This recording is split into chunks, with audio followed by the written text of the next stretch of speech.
Shtylla e parë është reforma ligjore, institucionale dhe transparenca. Kemi filluar me reformimin e thellë të legjislacionit.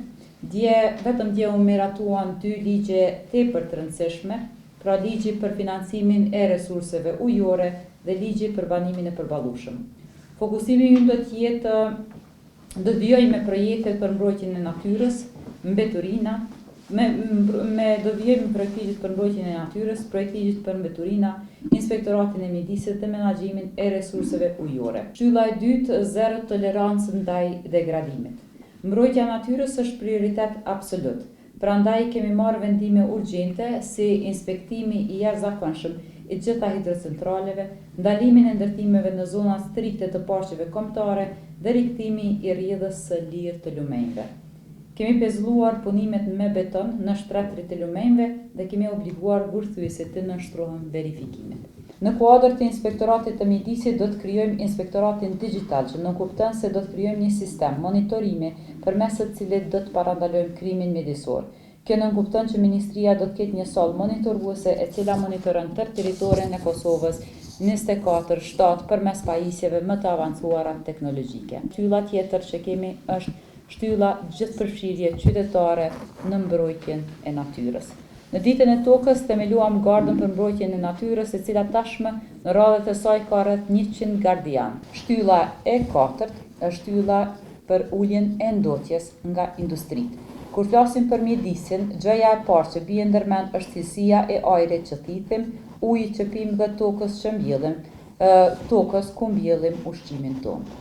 Me Ministrinë e Ekonomisë do të kemi koordinim të plotë në adresimin e ndotjes që shkaktohet nga ndërmarrjet publike si Teku, Trepça, miniera e Artanës e të tjera, të cilat ndotin ajrin, ujin dhe tokën tonë. Muajin e kaluar e kemi nënshkruar edhe fillimin e projektit 12 milionësh për trajtimin e derdhjeve që bëhen në Kek, në lumin Siglica.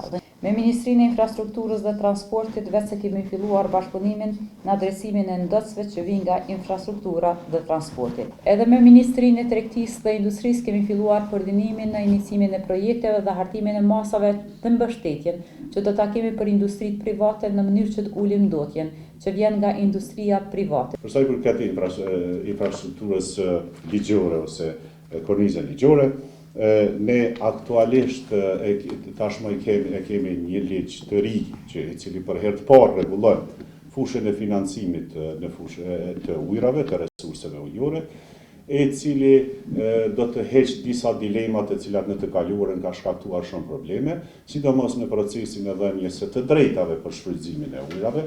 Në anën tjetër kemi në proces dhe shumë shpejt besojmë që do të jetë edhe ky ligj i aplikueshëm, ligji për menaxhimin e resurseve ujore, i cili ligj bën po ashtu qartësimin e disa aspekteve, përkatësisht disa procedurave të cilat do të ndiqen për të marrur një të drejtë ujore. Kemi menduar që mund të operojmë në atë mënyrë që të angazhojmë kapacitete për të pastruar ato ambiente të cilat nuk arrihen nga këto kompanitë rajonale dhe lokale të pastrimit. Kjo është, do të thonë, dy paralele, ndërtimi, vazhdimi, ndërtimi të një sistemi funksional për menaxhimin e mbeturinave, por edhe intervenimin direkt aty ku është e mundshme dhe aty ku është gjendja e keqe në mënyrë që të reduktojmë sa të është e mundshme këto deponit ilegale të mbeturinave.